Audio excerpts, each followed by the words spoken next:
దివ్యవాణి ప్రేక్షకులకు పునీత లోయోలా ఇన్యాసి వారి పేరిట మీకందరికీ శుభాశీస్సులు అందజేయుచున్నాం.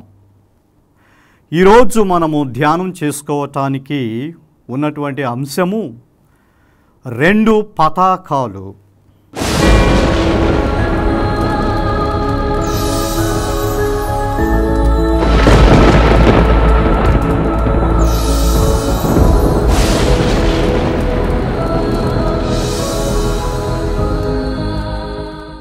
యేసుక్రీస్తు గురించి మనం మనస్ఫూర్తిగా తెలుసుకోవటానికి, హృదయపూర్వకంగా ధ్యానం చేయడానికి పునీత లోయోలాపురి ఇన్యాసి వారు తన తపోభ్యాసాలు అను చిన్న పుస్తకంలో కొన్ని ప్రత్యేక ధ్యానాంశాలను రూపొందించారు.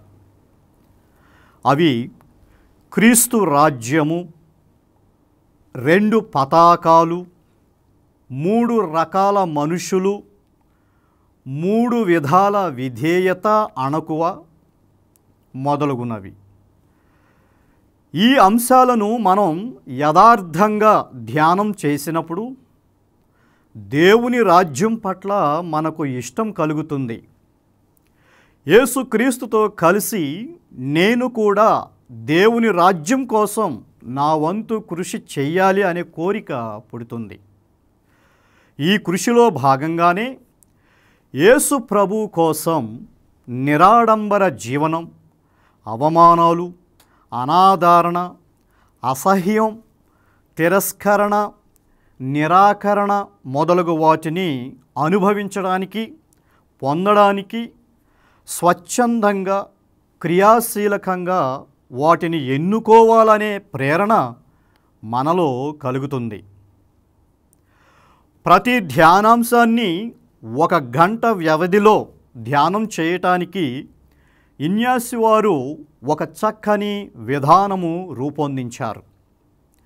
ధ్యానం ప్రారంభంలో నా తలంపులన్నీయు, నా ఉద్దేశ్యములన్నీయు, నా క్రియలన్నీయు, నా వ్యవహారములు అన్నీయు దేవుని సేవాస్థుతుల వైపు మరలునుగాక అని ధ్యానపరులు ప్రార్థించాలి. కొంతసేపు తరువాత ధ్యానాంశానికి సంబంధించినటువంటి ఊహా చిత్రాలను, దృశ్యాలను మన మనస్సులో నిర్మించుకోవాలి. తరువాత అంశముపై ధ్యానం చేయాలి. చివరిగా ధ్యానంలో మనకు కలిగిన మనోభావాలను గూర్చి మరియ తల్లితో, కుమారుడు యేసుక్రీస్తుతో, తండ్రి దేవునితో ఒకరి తర్వాత ఒకరితో సంభాషించి ప్రార్థనతో ముగించాలి. ఒకే అంశముపై అవసరమును బట్టి కొన్నిసార్లు తప్పనిసరిగా మళ్ళీ మళ్ళీ ధ్యానం చేయాలి. ఈ విధంగా చేయడం వల్ల ఈ మనోభావాలు ధ్యానపరుల మనసులో దృఢముగా స్థిరపడే అవకాశము ఉంటుంది. దేవుని పిలుపుకు స్పందించే అవకాశం ఎక్కువ ఉంటుంది. ప్రస్తుతము ఈరోజు మనం 2 పతాకాలు అనే ధ్యానాంశాన్ని తెలుసుకుందాం. ఆంగ్లంలో దీనిని 2 స్టాండర్డ్స్ అంటారు. దీనిని మన మాటలలో 2 జెండాలు, 2 బ్యానర్లు అని చెప్పుకోవచ్చు. ఇన్యాసి వారు పేర్కొన్న ఈ 2 పతాకాలు ఎవరివి అంటే, ఒకటి యేసుక్రీస్తు పతాకము, మరొకటి లూసిఫర్ సాతాను పతాకము. యేసుక్రీస్తు, లూసిఫర్ 2 భిన్న పార్టీల బృందాలకు నాయకులు. వీరిద్దరూ తమ తమ పక్షాన చేరమని మనలను ఆహ్వానిస్తూ ఉన్నారు. మనం ఎవరి పక్షాన చేరతాం, ఎందుకు చేరతాం అనేది ధ్యానించుకోవాలి. ఒక జాతిని కానీ, ఒక రాజ్యమును కానీ సూచించడానికి ఆయా జాతివారు, పౌరులు వారి వారి జెండాలను ఉపయోగించడం అనేది అనాది కాలము నుండియే వస్తున్న ఒక విధానము. మనం భారతదేశీయులమని చెప్పుకోవటానికి మన త్రివర్ణ జాతీయ జెండాను చూపిస్తాం. ప్రతి సంవత్సరం జనవరి 26వ తారీఖున భారతదేశ గణతంత్ర దినోత్సవం నాడు, ఆగస్టు 15వ తారీఖున స్వాతంత్ర దినోత్సవం నాడు మన జాతీయ పతాకాన్ని ఎగరవేసి మేము భారతీయులం, మాకంటూ ఒక రాజ్యాంగము అనే చట్టము ఉన్నది, మేము ఈ చట్ట ప్రకారం జీవిస్తూ మా దేశ అభ్యున్నతికి కృషి చేస్తున్నాం అని మనం ప్రత్యక్షంగా పరోక్షంగా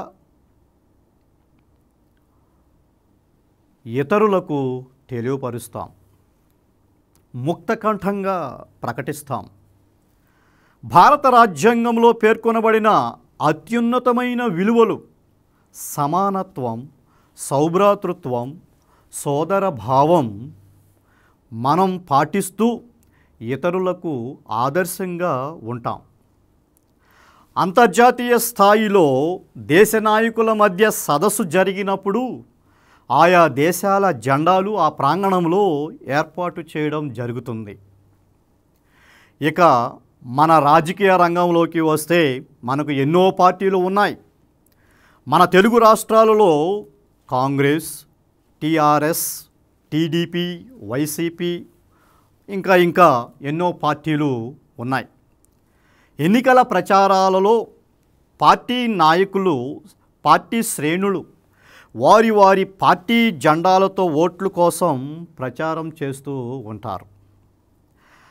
ఆయా పార్టీల వాళ్ళు ఎన్నికల మేనిఫెస్టోలను, అంటే వారి పరిపాలన ఎలా ఉంటుంది, వివిధ పథకాలు, హామీలు ఏమేమి ఉంటాయి, ఇవన్నీ ఎంతో ఆకర్షణీయంగా వాళ్ళు ప్రకటిస్తారు. ఒక పార్టీని మనం ఎన్నుకునేటప్పుడు ఆ పార్టీ మేనిఫెస్టోను చూస్తాం. ఒక్కోసారి కులం చూస్తాం, మతం చూస్తాం, ప్రాంతం చూస్తాం, ఇంకా మన వ్యక్తిగత సామూహిక ఆశయాలు, రహస్యాలు, ప్రాధాన్యతలు చూస్తాం. ఏది ఏమైనా ఎన్నికలు అయ్యాక, ప్రభుత్వాలు ఏర్పడ్డాక ఎవరికి వారే యమునా తీరే అన్నట్టుగా వ్యవహరిస్తాం. ఒక్కోసారి డబ్బు ఉన్నవారిదే రాజ్యం అని మనకు అనిపించటంలో సందేహమేమీ లేదు. ఈ రాజకీయ పార్టీలన్నీ తాత్కాలికమని, అందరినీ సంతృప్తపరచలేవని, మనకు కావలసిన ఆనందాన్ని, శాంతి సమాధానాన్ని ఇవ్వలేవని మనకు తెలుసు. ఇంకా ఈ పార్టీలు, ప్రభుత్వాలు అటు ధనవంతుల్ని కాపాడలేవని, ఇటు పేదవాళ్లను ఆదుకోలేవని కరోనా మహమ్మారి బలంగా నిరూపించింది. మనకు నిజమైన సంతోషం, నిలకడమైన ఆనందం, శాశ్వతమైన జీవితం, నిత్య నివాసం, ఈలోక జీవితం, పరలోక జీవితం ఎవరు ఇవ్వగలరు?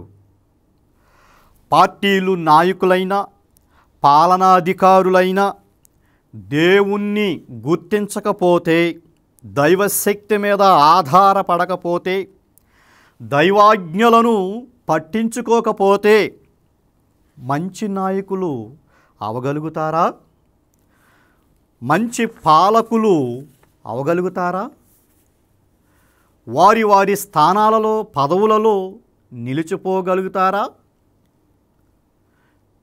ఇట్టి మానవీయ బలహీనతలను, స్వార్థపు వైఖరిని క్రీస్తు శకం 16వ శతాబ్దంలోనే గ్రహించిన పునీత ఇన్యాసి వారు మనకందరికీ ఓ చక్కని ధ్యానాంశం ప్రతిపాదించారు. 2 పతాకములు, ఒకవైపు యేసుక్రీస్తు, మరోవైపు లూసిఫర్ సాతాను, చెరొక పతాకాన్ని పట్టుకుని మనకు ఆహ్వానం పలుకుతున్నారు. వీరిద్దరిలో ఎవరో ఒకరిని మాత్రమే మనం ఎన్నుకోవాలి. ఎవరిని మనం ఎన్నుకోవాలి? ఎందుకు ఎన్నుకోవాలి? వీరిలో గొప్పవారు ఎవరు? వీరి ఉద్దేశాలు ఏమిటి? వీరి ప్రణాళికలు ఏమిటి, వీరి మేనిఫెస్టోలు ఏంటి అని మనం అడగాలి. ఇన్యాసి వారు వీరి గురించి చక్కగా పోసగుచ్చినట్లు చెబుతున్నారు. మొదటగా యేసుక్రీస్తు ధ్యేయం ఏమిటి? ఈ భూమిపై దేవుని రాజ్యాన్ని స్థాపించడం. దేవుని రాజ్యాన్ని స్థాపించడం అంటే ఏదో ఒక మతాన్ని స్థాపించడం కాదు, ఏదో ఒక మతాన్ని స్థిరపరచడం కాదు. దేవుని రాజ్యంలో ఎవరు నష్టపోవటానికి వీలు లేదు, ఎవరు నశించిపోవడానికి అవకాశము లేదు, ఎవరు తృణీకరించబడటానికి బహిష్కరింపబడటానికి వీలు లేదు. ఏ జీవి అయినా, ఏ ప్రాణి అయినా, ఏ జంతువైనా, వృక్షమైనా, చేమైనా, మనుషులు మరియు సకల జీవరాశులు, ఈ భూమి ఆకాశాలు, సూర్యచంద్రులు, గ్రహాలు, నక్షత్రాలు, సాగరాలు, సంద్రములు అన్నీ కూడా సంపూర్ణ జీవముతో, సంతోషముతో, ఉత్తేజముతో, ఉజ్జీవముతో, ఒకరినొకరు అందచందాలతో అలరారుతూ ఉండాలి.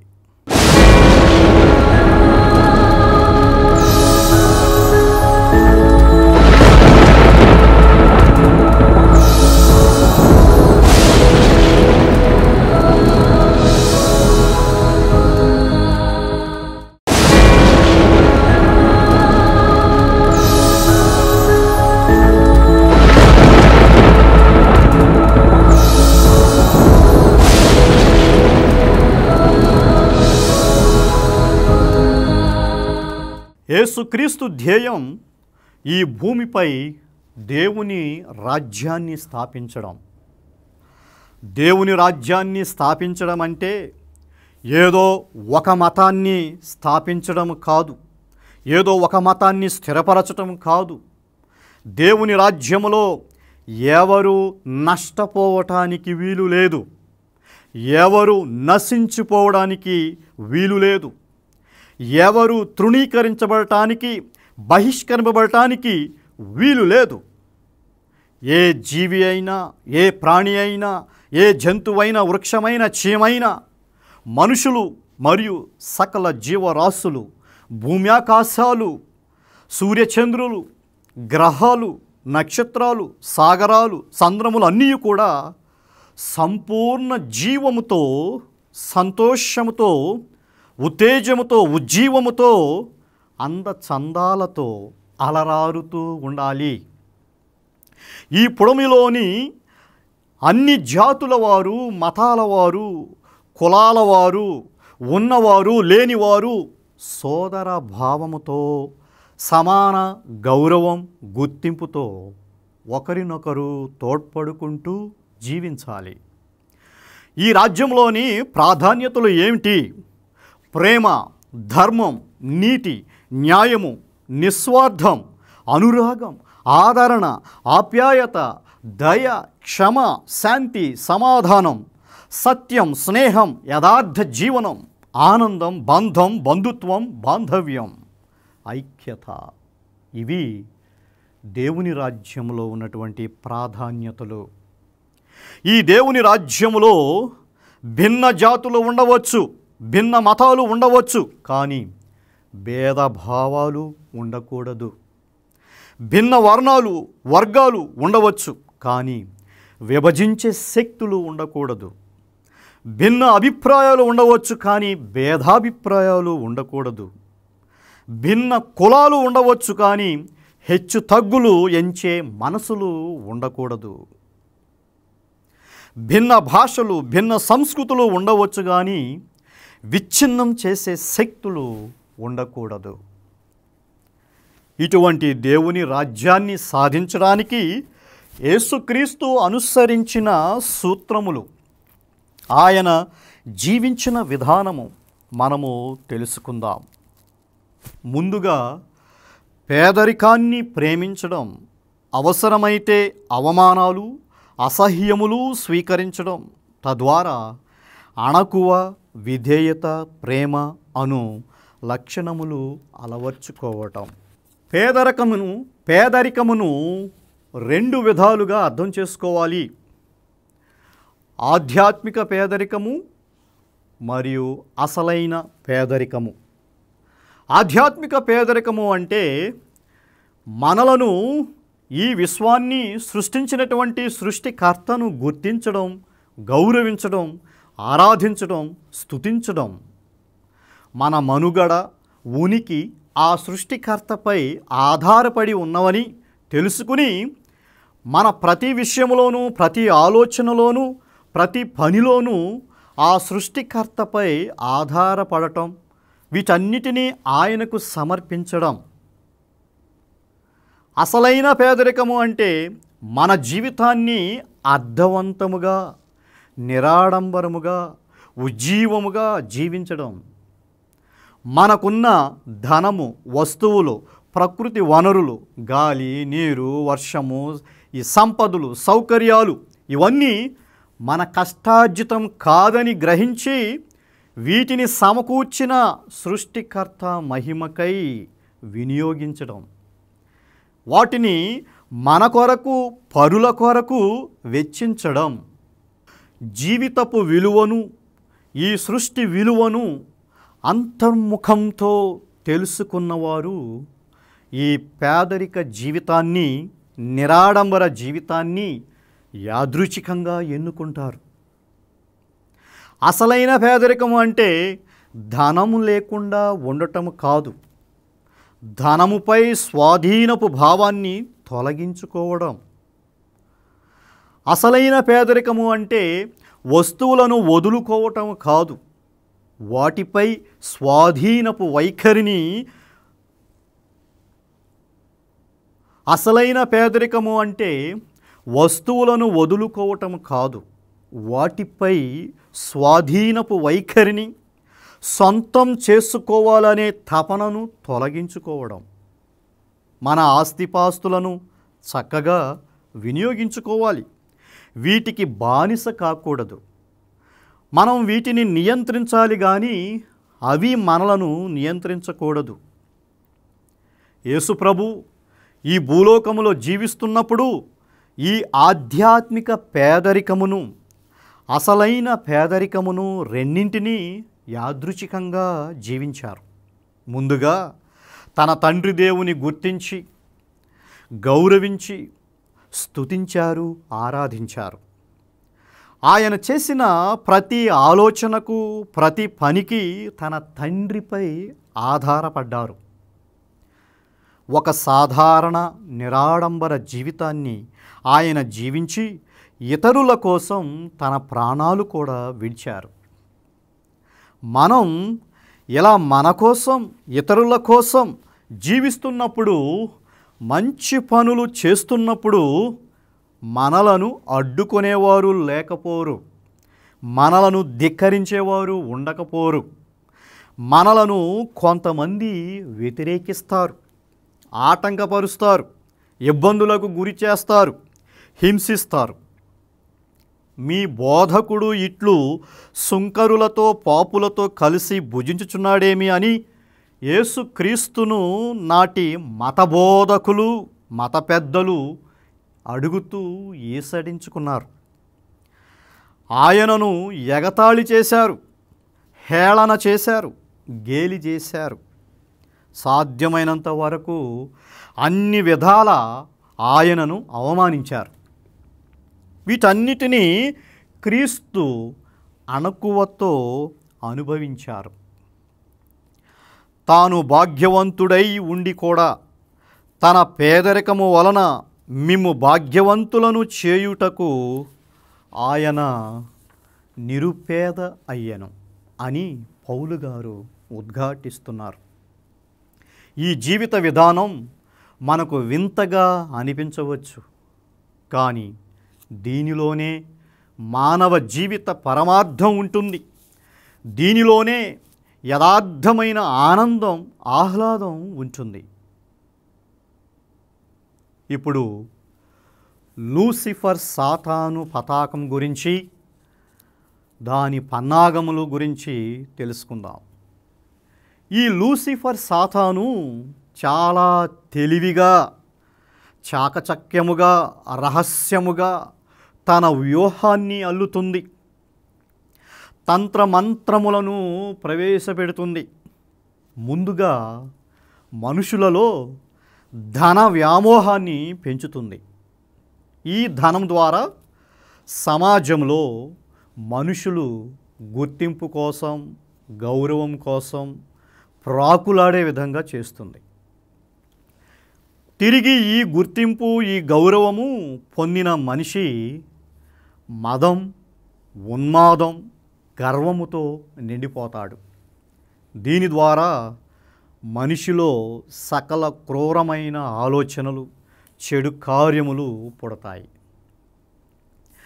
ఈ లూసిఫర్ సాతాను తన తోటి సాతానులతో ప్రపంచమంతా ప్రయాణించి మనుషులందరినీ, సామాన్యులు, సంపన్నులు, ధనికులు, దరిద్రులు, మత పెద్దలు, దేశ పెద్దలు, నాయకులు, పాలకులు అందరినీ ధన పిచ్చితో, మత పిచ్చితో, కుల పిచ్చితో, కామ పిచ్చితో, పార్టీ పిచ్చితో, పదవి పిచ్చితో, హోదా పిచ్చితో, ఆ పిచ్చితో, ఈ పిచ్చితో బాగా నింపుతుంది.